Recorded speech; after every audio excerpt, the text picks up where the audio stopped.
5 katao naman po ang sugatan matapos na mawalan ng kontrol ang driver ng isang SUV sa UN Avenue po yan sa lungsod ng Maynila. Sasagutin ng driver ang lahat ng kanyang naperwisyo. Nagbabalik si Madeline Villar-Moratillo para sa balitang yan.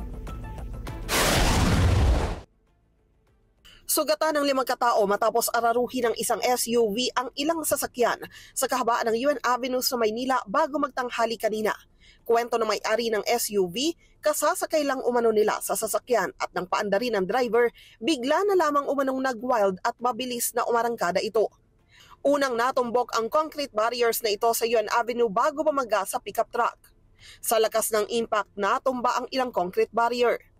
Ayon sa driver ng pickup, kitang-kita niya kung gaano kabilis ang takbo ng SUV maging ang pagtama nito sa mga motorsiklo sa harapan. Lakas ng acceleration hanggang sa makarating dun sa kanto. Pero ang dami ko nang nakitang mga tumilapon na mga nakamotor saka tricycle, tinamaan. In fact, yun ang pinaka-nagrabe, yung tumilapon na driver ng tricycle. Sa mga video na ito, makikita ang motorsiklo na ito na halos pumailalim sa SUV.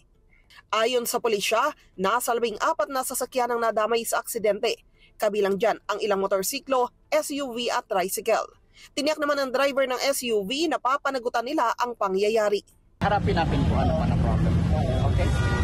Tanda naman tayo sa Madeline Villar-Moratillo para sa Mata ng Agila. Matatag, matapang, matapat. Maraming salamat sa inyo pong pagsubaybay sa Mata ng Agila Primetime.